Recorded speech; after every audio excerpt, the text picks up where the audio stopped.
would like to get started. I would like to begin with introductions.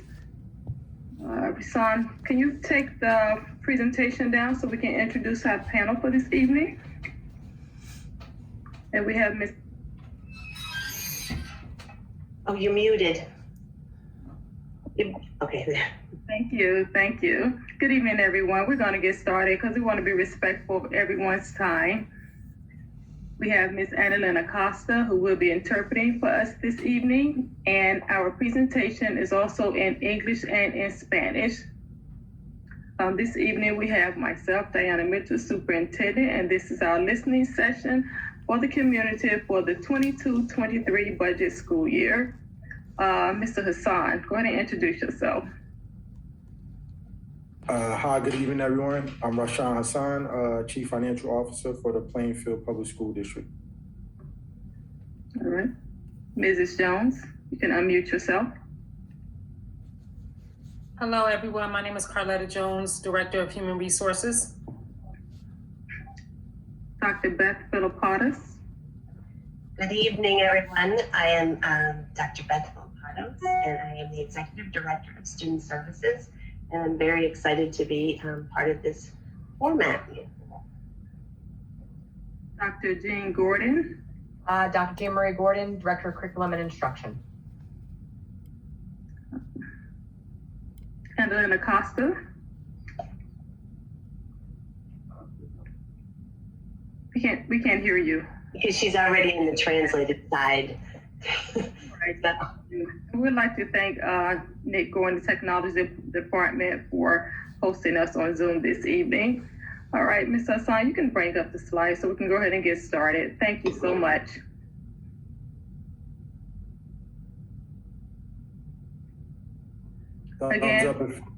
Thumbs up if you can see the presentation. Awesome. Ready to go, Doc. Thank you so much. Again, as indicated earlier, this is our listening session for the community to come and share your thoughts about the budget for the 22-23 school year. Next slide. Of course, our mission statement has not changed, and in partnership with its community, we shall do whatever it takes to ensure every student achieve at high academic standards, no alibis, no excuses, and no exceptions. Next slide. Our district goals, strategic goals have not changed, and they are: number one, we put students first as we serve as champions for students to improve the learning and academic performance of all students, to improve the recruitment, retention, and development of district staff, to improve the overall efficacy and effectiveness of our school operations, to ensure a safe, secure, professional, and clean environment for all students, staff, and members of the community, and to actively engage families and communities in meaningful, structured, and productive manner that promotes learning and cooperation. And this is a part of our goal 5, this listening section, so that the community may have input on our budget. Next slide. The district enrollment has fluctuated over the last few years, at least since my arrival in 2019. It is going up, and these are our customers. These are the people that we serve every day. And currently we're serving 8,235 students for the 21-22 school year. Our enrollment also includes the students at our charter schools. And this year, their enrollment is also increasing. They are serving 2,603 students. Mr. Hassan, take the next slide, please.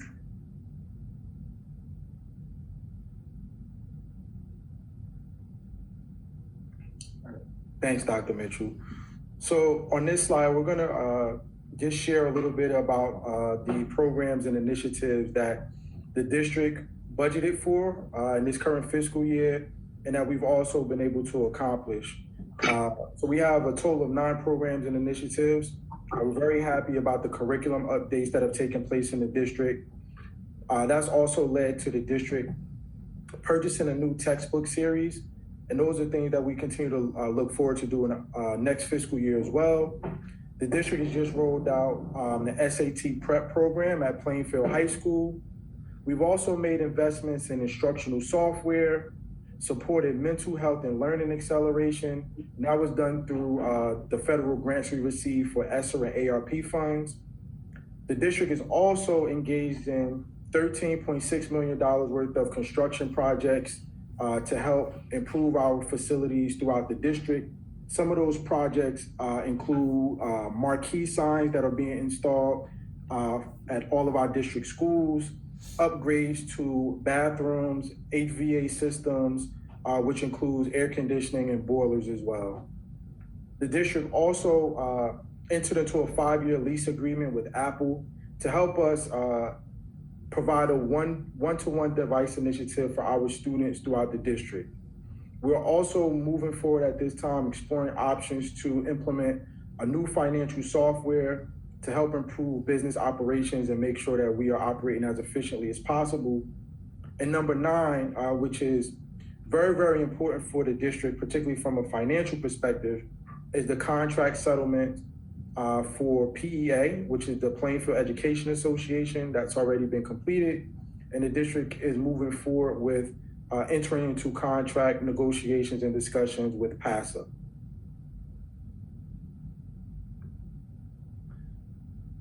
As we engage in our budget development process, there are major areas that we want to keep in the forefront. We utilize our budget to accomplish a number of goals for the district, but to also address some concerns. And some of these concerns we have listed here are facilities upgrades throughout the district, deferred maintenance. There are a number of maintenance projects that the district was unable to complete in prior years. However, we want to make sure that we are putting our money where our mouth is and making an investment in our assets, right? District-owned facilities. There are a number of curriculum changes that have already taken place. However, state guidelines also indicate that there are additional changes that we have to prepare ourselves for, and that falls in the realm of curriculum, purchasing new textbooks, and also hiring additional staff to help support these curriculum changes. As we continue to grow and changes continue to take place in the educational landscape, having the best technology continues to be a major investment that we have to take on as a district. Again, as previously stated, we have the one-to-one device initiative with Apple, but that also means that we have to make upgrades to our existing technological infrastructure to continue to support the equipment that we roll out. As a result of contract settlements and just cost of living increases, we always expect to see salaries rise. Salaries always increase based on the current contractual obligations we have for the district. So we expect to see those costs in next year's budget and all future budgets. Staffing needs continue to be a priority. As Dr. Mitchell indicated on previous slides, enrollment is up for the district, which is a good thing. That means that more families want to have their children educated in the Plainfield Public Schools District, but that also means that we have to hire the appropriate staff to meet the needs of those students. And the last concern is the increase in benefit costs. As we hire additional staff, we also know that we have to provide those individuals with benefits, health, medical benefits, and we continue to see increased costs in that particular area, particularly for those individuals who are joining the NJEHP plan, which is the Educators Health Plan. The district has seen significant increases, and as more employees select that plan, we anticipate rising costs in that area. So, Thank here we you, are. Mr. Swan. Yep. So we have a few participants and parents. We are looking for parents of Plainfield Public Schools students first. So please raise your hand, and there's also a Google Doc in the chat session. You may enter your questions there as well.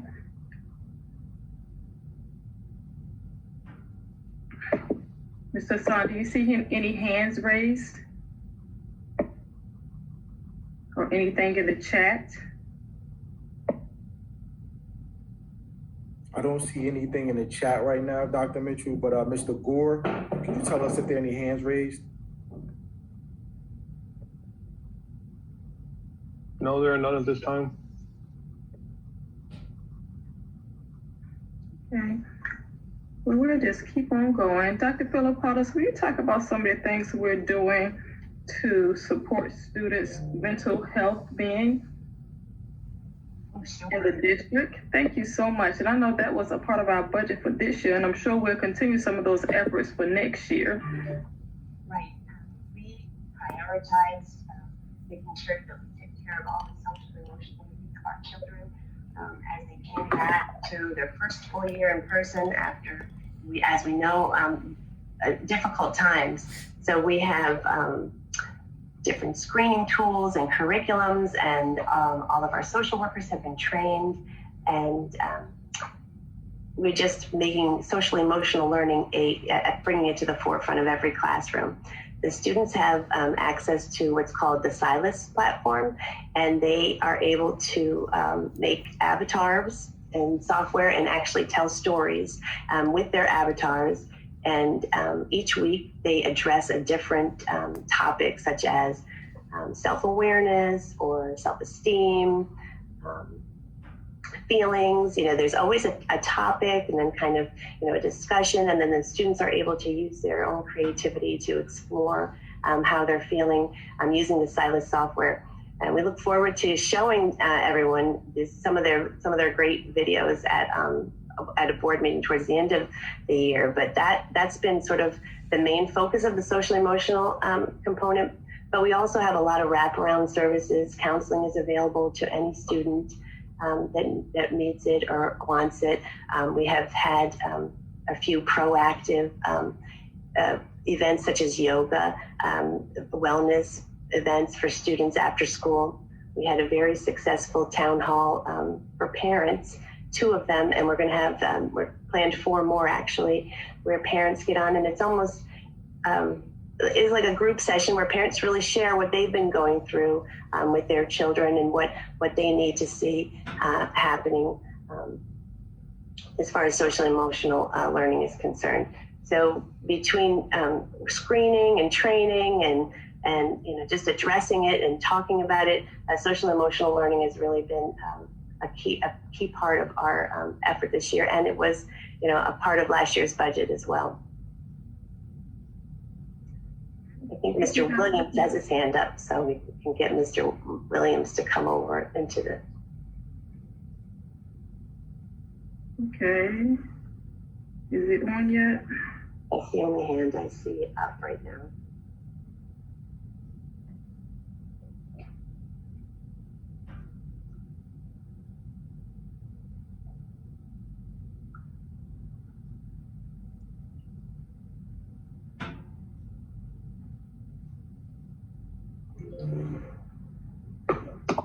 There it goes. Now he's over. Okay. I don't see any other hands, and I'm also monitoring the form to see if there's any questions there. Oh, I do have one. Let me see. No. Oh, yes. Good. Let's see what they say. Okay, so I do have a parent who has written in our chat room form that she believes that the priority for the budget should be providing a safe and clean environment for all students. Without feeling a sense of safety, children cannot learn. So, well said, Mom. We agree. That's at the forefront of our mission, to make sure that we're providing a safe and clean environment in all of our schools.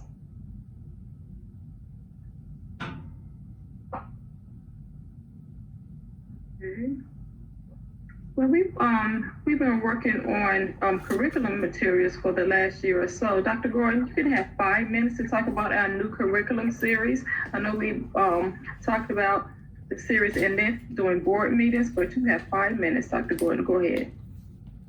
So we have this year pushed a reading initiative throughout the whole district. We have implemented HMH reading along with several intervention programs for all students, K through 12. For the areas of mathematics, we're in our 2nd year of Ready Math for K-5 and adopted a new series for 6, 7, 8, and 9th grade algebra through the Envisions program.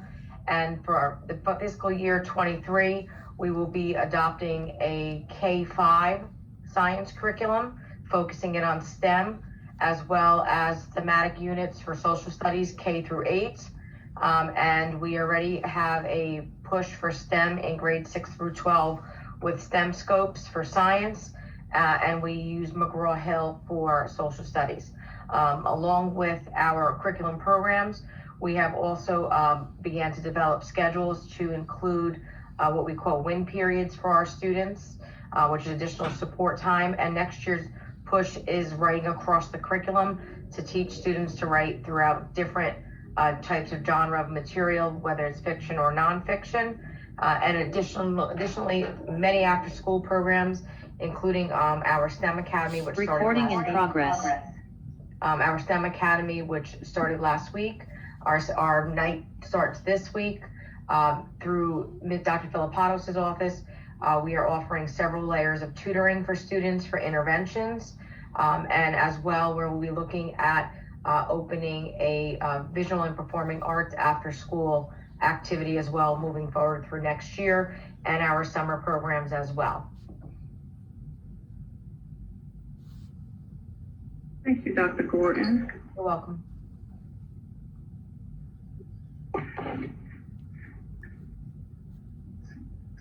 Yes, we're looking for hands at this point to share your thoughts on the budget. And I asked for parents originally, and we can take other participants if you have comments about the budget. There are no hands at this time. What about in the Google Docs, Dr. Filipatos? I don't see any other responses yet now, but if I could talk about out of school time for a minute. Dr. Gordon just brought that to my mind, and it was a great segue. We really have prioritized out of school time as well, and in partnership with Dr. Gordon, any student that wants tutoring, any student that wants to participate in an after school activity, anything is available. We have tutoring that can happen in groups, it can happen individually. We have activities, if it's not in the school where one of the students is, they can be bused to the school. So we're really trying to wrap our arms around all the students out of school as well, because we know that is key to making sure that we're successful during the day. So if I could add that, but I do see a hand up, let's see.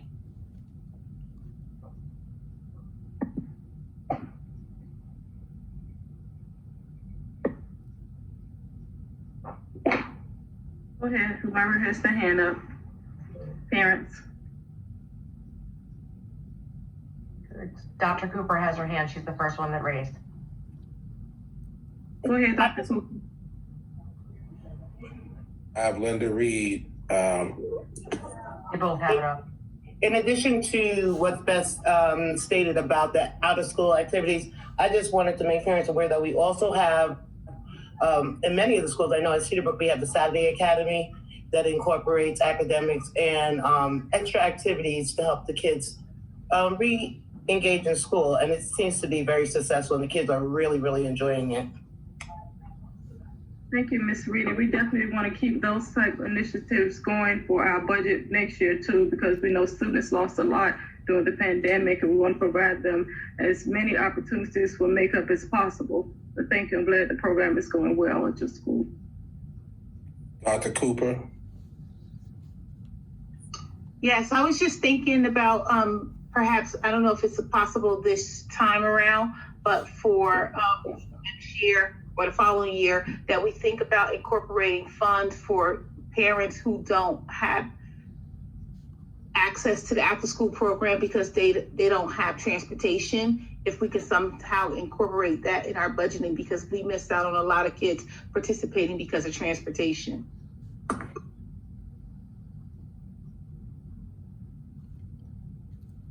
And we have a comment from another mom in the forum, and it's actually a question, but it's what services or programs can you provide for K-2 students? There doesn't seem to be a lot for them, and I'm assuming that's in the after school program. And you're right, most of the programs begin in second grade.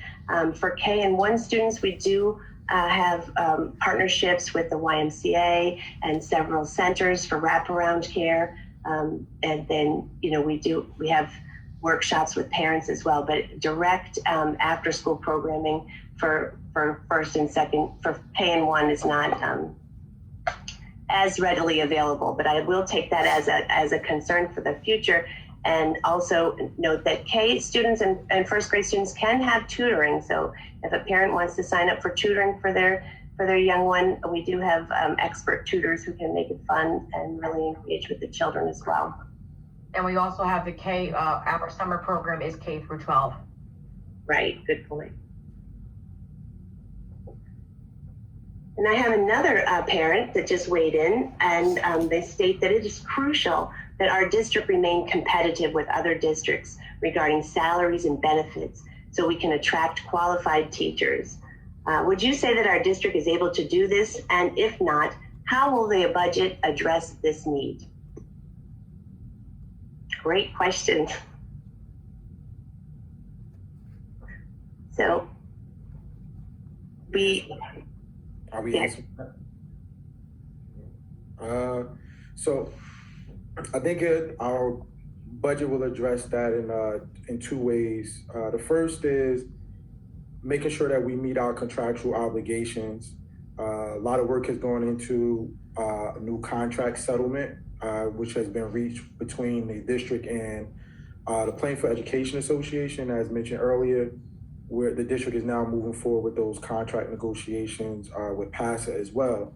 In addition to that, during this year's budget development process, we made a conscious effort, and this was through our collaboration with Mrs. Jones, the Executive Director for Human Resources, to ensure that we had additional funding to help the district be a little more creative in terms of the advertising, participating in certain conferences, stepping outside of the box of what the normal plan of action has been in terms of recruitment. So there's more to come that we'll share when we do the preliminary budget presentation.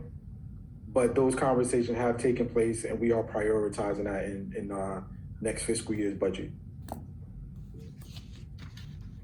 Absolutely.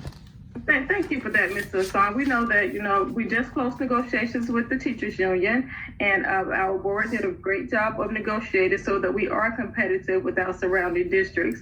So we, of course, we don't compare ourselves to the smaller districts, but we try to, compare ourselves to other districts such as the Elizabeth and the Newark, so that we're able to attract and retain teachers.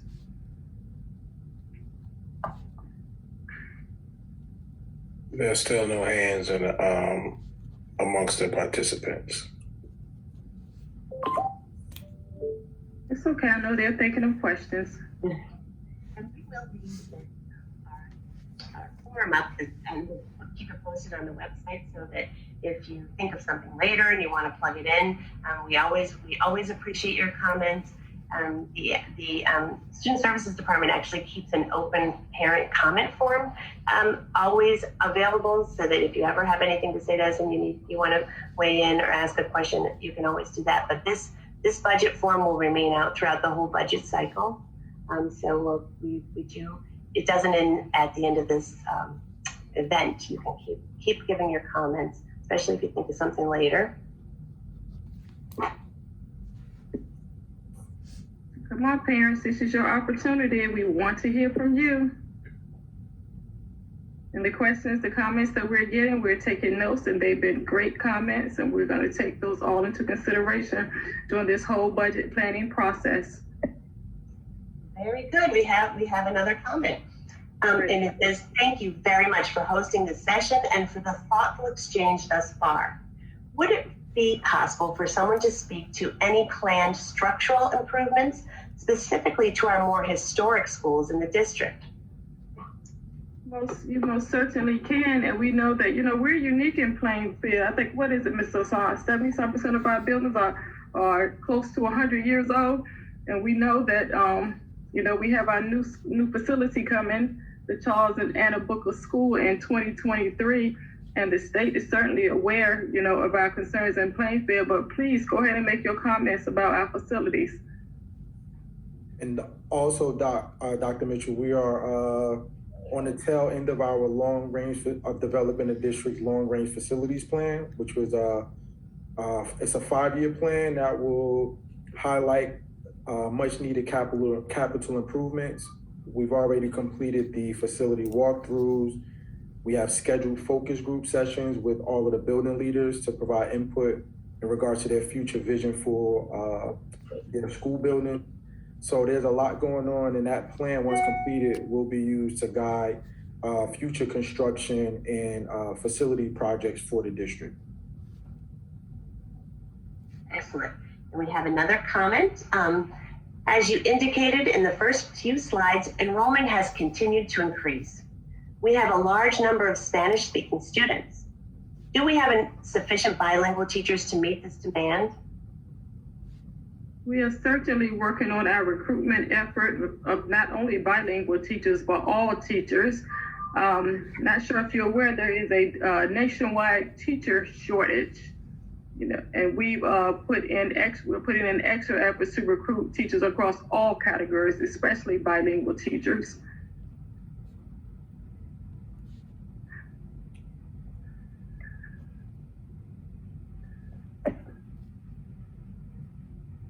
And if you know any bilingual teachers, certainly send them over to Ms. Carletta Jones. We would greatly appreciate that.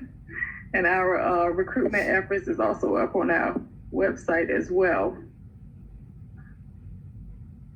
And as we were walking up today, Dr. Mitchell, we saw... Ms. you want to talk about some of the alternative route certifications for those persons who may be on the call, who may be interested in teaching? Take a couple of minutes to do that. Part of our efforts are to work with many of our staff who are interested in teaching. We have teacher assistants who, as a matter of fact, had a study session today to help them pass the praxis. So for those individuals who are interested in obtaining an alternate route certification, if you had a bachelor's degree, then please reach out to the Human Resources Department. We are offering alternative ways to become certified and assistance with actually helping to pass the praxis, which is a test that you have to take to become a certified teacher. We saw that great group today, Dr. Mitchell and I, when we were walking out, and there was about, I want to say 15 to 20 really happy people all sitting around the table studying for that exact test with Marie Maldonado, our bilingual supervisor. So that is a great program. Not sure that other districts are doing that. It's quite innovative. So I was definitely excited to see those persons studying to become teachers in Plainfield. Yes, and the district offers tuition reimbursement for our employees as well. So these are all incentives for staff to help increase our teacher pipeline. So folks, if you know people interested, we do provide tuition reimbursement, which means we will pay for you to become a teacher and to stay with us in Plainfield if you are in fact seeking to go into the teaching profession. We're always seeking very special individuals to teach.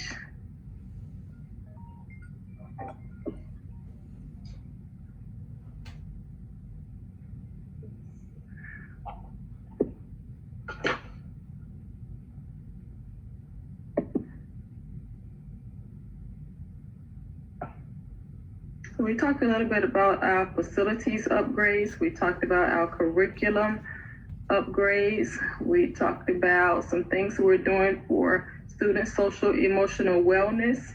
We talked about our recruitment efforts. What am I leaving out, folks? We're beginning the Parent Academy probably within the next month. Weekly seminars for parents on different areas from reading instruction to social emotional needs, and with partnership with Student Service and Dr. Filipatos and Ms. Shipman, we've created some courses for parents as well. So we are including the parents as part of our educational ventures as we move forward. Esther and grant funding.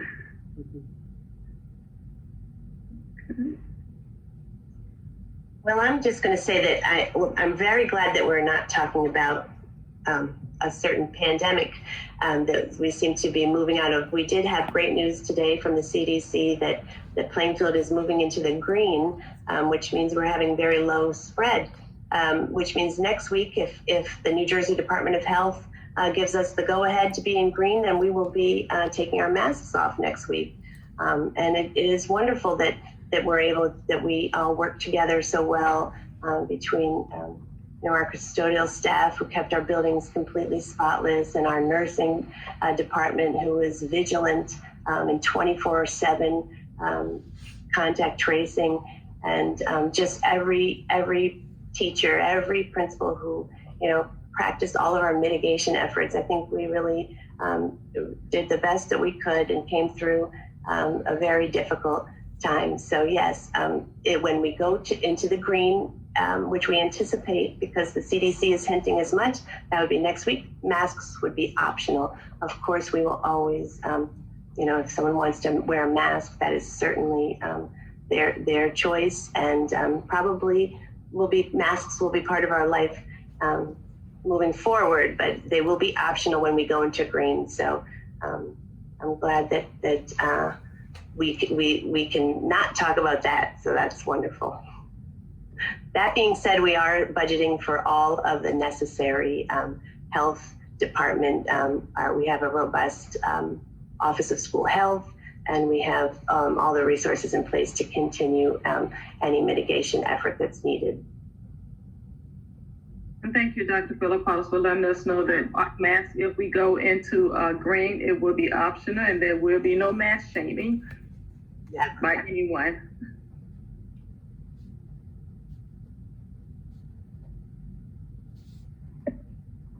Oh, I think I have another one. Okay, I want to thank everyone for this presentation and for working so hard for our children. And thanks for keeping the staff and students in masks until it's safe. Thank you for that. We appreciate your thanks and for saying that to us. We really do. And the decision to keep students in masks until it's safe was really made by all the stakeholders in the district. We have a very active pandemic response team called the Road Forward, and people from every part of the district meet on this team. For some time we were meeting once a week, but now it's every other week, and we really felt that we wanted to take our time with that mask initiative. So yeah, thank you. Thank you, Dr. Philippolis. We know, and it's been a tough decision because we know we can't make everybody happy, but we have to do the best we can to make sure that everyone is safe.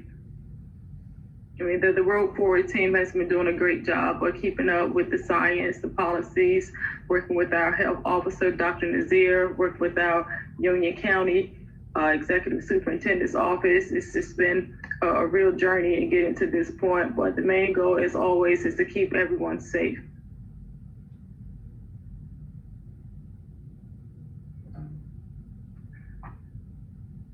Absolutely. I still don't have any hands. I'm a little jealous over here, but it's okay. And while we have an active audience, I'm just going to talk about the address verification for a second, since I don't see any questions. So we have been in the process of conducting an address verification process, and it is a part of our district's accountability system because we want to make sure that all students who actually live in Plainfield have number one, the documentation on file, and also want to make sure that we're in compliance. We get funding from the State Department for students that live in Plainfield, and it's something that we will continue after this year as well. I'm going to thank the parents for your full cooperation. Like I said, everybody's not going to be happy, but we have to make sure that we're being good stewards of the district's funding, which is a part of our budgeting process. And we're just going to thank our parents in advance. And also the parents of the charter schools, because they too will have to provide address verification as they are funded through Plainfield Board of Education.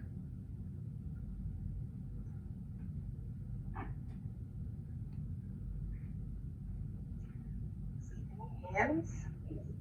Let's see, form.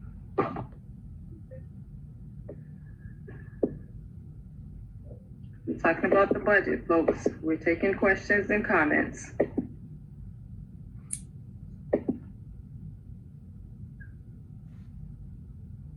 So, Son, you want to talk about the budgeting process, the whole process? We know this form is a part of the process. Yeah, sure. So this year, I think in embarking upon the development of the district's budget, we've been engaged in a truly holistic and collaborative process. We really started by doing our due diligence with our accounting department and a huge thank you to Cynthia Lamb for all of the work that she's done for the district. So we really started by doing an analysis of the district spending for the last 4 school years. We know that the baseline of spending is somewhat skewed because we've had the global pandemic. So we didn't spend as much as we would have done in prior years had students been in school the entire school year. So with that said, we obviously had to make note of that. We shared that information with all of our building principals, all of our department heads, and we started the process by having not one-on-one, but cabinet level meetings with all of our principals who shared their budget presentations. They made facility requests. They also made requests for additional staff. And we followed that up by doing walkthroughs of their facilities so that we can get our eyes on whatever issues they reported to us. And thank you to Mr. Sutton for participating in that. And we used that information to then develop a list of maintenance projects that will be completed internally. We then moved on to our meetings with our department heads. And we really used those meetings as an opportunity to have real dialogue about what the needs are for the district, for each department, and then coming up with the solution as to how we can fill those budgetary needs for each department without taking away from other important areas of the district. Our approach is really to have win-win situations. And for us, a win-win situation means that I, as the leader of Department X, has been given all of the fiscal resources I need to accomplish the goals that have been set by the district. And doing so without taking away from my colleagues and peers who also need fiscal resources to accomplish their goals. I'm very excited about the process that we've embarked upon so far, Dr. Mitchell. I think the conversations have been very robust. And by adding this additional layer of feedback from the community, I think we're really going to develop a soundproof budget that's all-inclusive, collaborative, and one that we can all share as we move forward. So we know that after, we finish with our budget, the superintendent's budget gets presented to the Board of Education, and then it's sort of a back and forth massaging of our final budget before it is submitted to the state department. Mr. Son, do you think our budget's going to be fully funded this year? I know it's going to be a little later than it was last year. I do know that. Yeah, so actually, I'm very optimistic. I did have the opportunity to listen into the governor's budget address earlier today, and he made some very good promises to continue us on the path of fully funding education. He also made an announcement. I have this up here. So there's going to be a $430 million allocation to the School Development Authority and the Department of Education so they can award funds for school construction, capital maintenance, and emergent needs. That's a great sign for us because the School Development Authority is responsible for all new construction projects for our district. We will also be seeing $30 million in infrastructure investments to help with the push to move towards electrical vehicles. So that's a great opportunity for our transportation department, as we do have a mandate to get all of our diesel vehicles off of the road and move towards either propane or electrical vehicles by 2035. So again, those are very good signs, and we should hear within the next 2 days exactly what our state funding allocation is. actually had me at electric vehicles, and I think I appreciate the governor for the forward thinking to address our aging buildings, not only in Plainfield, but around the state, and also with our transportation, because it's something that is long overdue. And again, we just thank the State Department for their forward thinking and helping districts around New Jersey with that. All right, We have a hand. I have Miss Cooper. Mrs. Cooper, get ready to come on. I'm excited. So here we go. Okay. Mr. Williams, we're excited too about Miss Cooper. Go ahead, Hello? Mrs. Cooper. We can hear you. Perfect. Good afternoon, good evening, everyone. Sam Sakitha Cooper here. I promise I'm going to be quick. I have a question. It's a two-part question.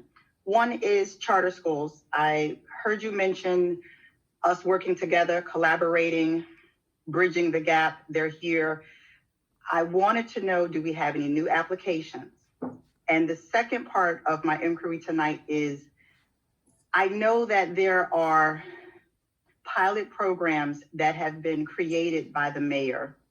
And unfortunately, because of some of those pilot programs, the tax allocation that the school system would have received sometimes gets taken away. And I wanted to know, did we have a liaison within the district who would work with the city to fight for us not losing, whether it's 50,000 or it's 500,000, it still matters as it pertains to the budget. So I wanted to know, do we have something in place where we are monitoring that loss that has continuously been a deficit to the district? And I'm hoping that that's a yes and that we're monitoring that. So that was it. That's all I had for right now. Okay, I'm going to start with the charter school. We didn't have any new applicants. We did have a couple of expansions requests, but we did not have any new applicants. Am I missing something, Mr. Williams? No, you hit it right on the head. No new schools, only Yeah. to expand. And I know that one of them, they have to get a building occupancy test before they expand. That was Barack Obama Green.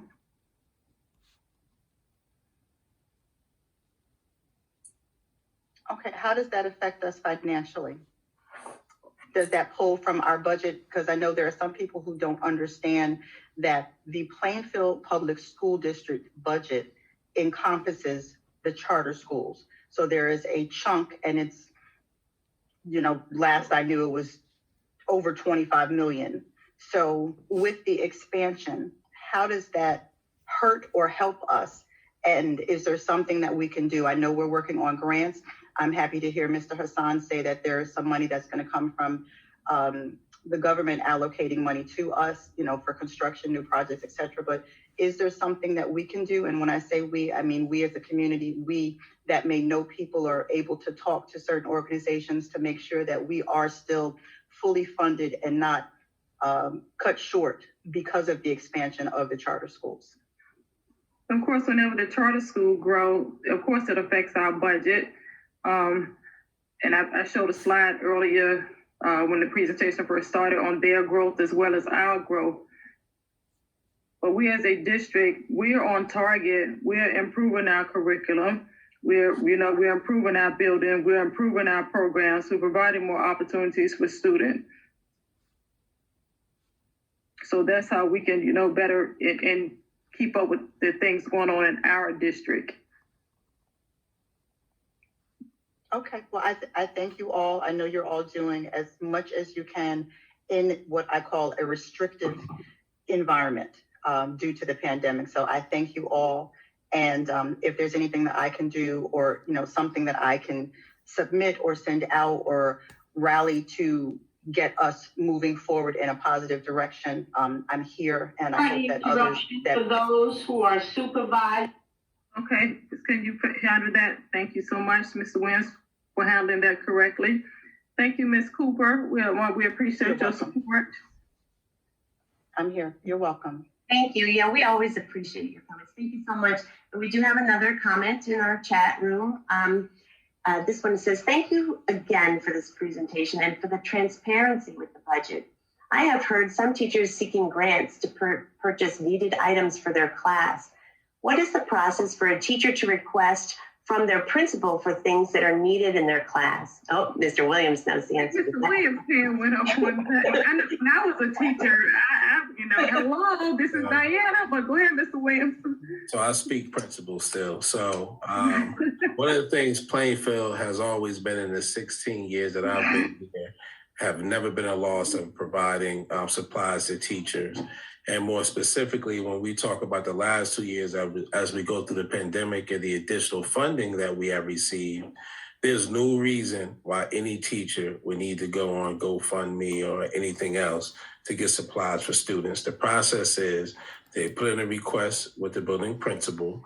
If for some strange odd reason, the school has run out of money, let's say it's April or May when budgets have been exhausted, all they do is call my office and we will happily fund those teachers. And it's not just my office. We have Dr. Gordon with all the grants that we have.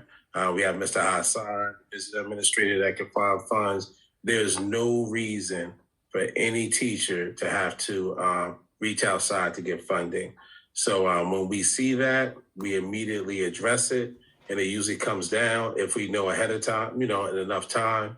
But there's no reason for them to reach out. We have plenty of funds to support our students. And Mr. Williams, the ed data process. So that really comes right on the tail end of the budget season. And teachers are given an allotment from their building principals, and they use those funds to go in and order their own supplies directly through ed data. And that's been in play in the district for a few years, correct?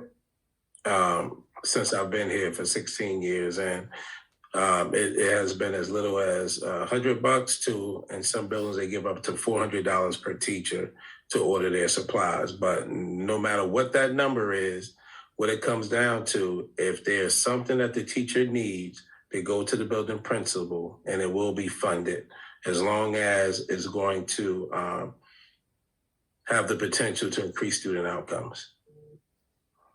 And I'm thinking, though, when teachers make those funds, they have to be new teachers who aren't aware that, I don't know. Typically, it is. Everybody knows, that, a teacher has never been denied, funding for class projects or class libraries or special things we want to do for our students. We always support our teachers with those initiatives.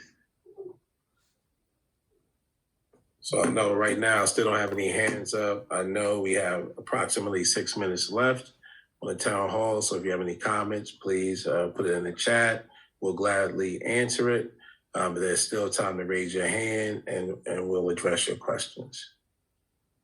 And if you think of something after this forum is open, we keep an open parent link on the student services page so that you can ask any questions. You can also use Let's Talk to ask any questions. We guarantee a 48-hour response. It's one of our many communications tools that we use to reach out to parents and community members.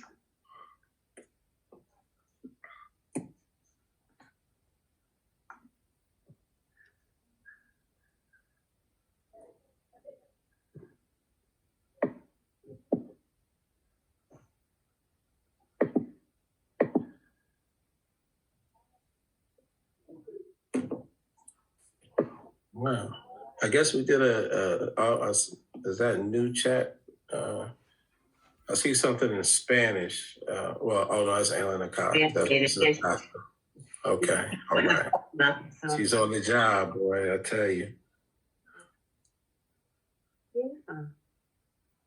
I would like to, all due respect to our fabulous Dr. Mitchell, I'd like to thank our board members who last year raised this point of making sure that the community gets an opportunity to give input to the budget.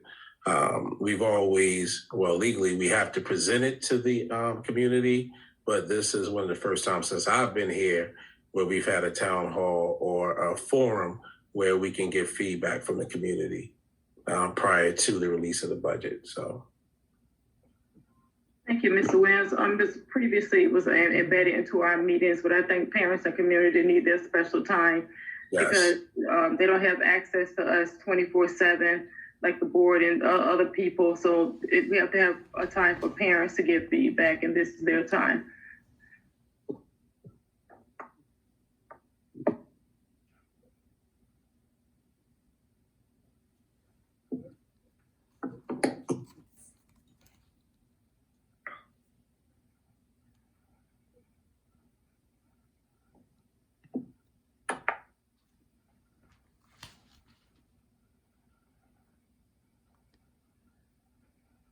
Okay, we do have a hand, and it's Jen Popper. So. Okay, there you go, Mrs. Popper. You can address the panel.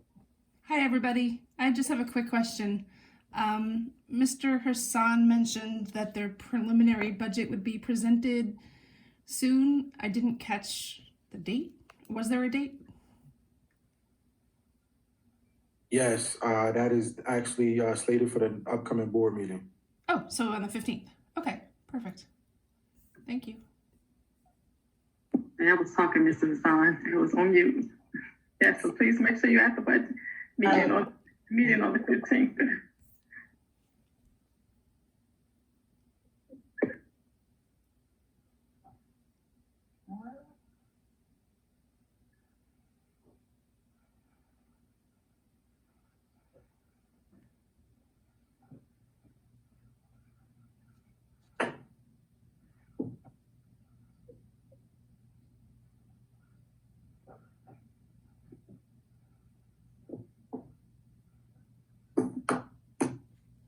Looks like we're good. We had a great showing participants. We had participation in our chat room and great questions and a really nice chance to just hear some extra thoughts. So we really appreciate it, and looks good from this end.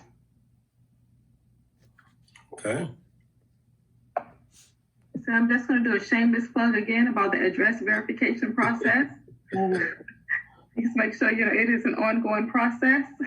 So Plainfield parents, please get your information in. We know that schools have evening and Saturday appointments. And for the charter schools, you have to report to the board office at 1200 Myrtle Avenue. And it is Women's History Month. So we appreciate all the women, and actually it's International Day for Women today. Thank all the women, who help make this country great. All right. All right.